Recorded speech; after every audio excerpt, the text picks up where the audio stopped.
உளுந்த வடை சாப்பிட்ருப்பீங்க, உளுந்த கஞ்சி கூட குடிச்சிருப்பீங்க. உளுந்துல தோசை சாப்பிட்ருக்கிறீங்களா ஃப்ரெண்ட்ஸ்? வாங்க அது இன்னைக்கு எப்படி பண்ணலான்னு பார்க்கலாம். பார்க்குறதுக்கும் கிறிஸ்பாவும் சாப்பிட்றதுக்கு சாஃப்டாகவும் இருந்துச்சுங்க. 400 கிராம் உளுந்து, அது கூடவே 1/2 ஸ்பூன் வெந்தயம் போட்டு 2 மணி நேரம் ஊற வச்சுக்கிட்டேன்.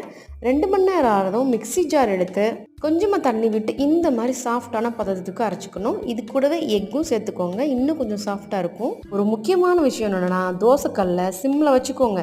ஹை ஃப்ளேமில் வச்சா கண்டிப்பாக தோசை வராது. இப்போவே பார்த்தீங்களா ரவுண்டாக வராமல் அது பாட்டில் ஒரு சைடு போகுது. ஸோ நம்ம தான் பொறுமையாக ஊற்றணும். இது நீங்கள் பிரேக்ஃபாஸ்ட்டாகவும் வச்சுக்கலாம், டின்னராகவும் வச்சுக்கலாம். இந்த டாப்பிங்ஸுக்கு நான் என்ன சேர்த்தேன்னா, வெங்காயத்தை நீட்டாக நறுக்கிக்கிட்டேன். அது கூடவே இட்லி பொடி இருந்தால் இட்லி பொடி சேர்த்துக்கோங்க. நான் இட்லி பொடி கூடவே எப்பயுமே முருங்கைக்கீரை பொடியும் சேர்த்துக்கிட்டதுனால அது பச்சை கலரில் இருக்குது.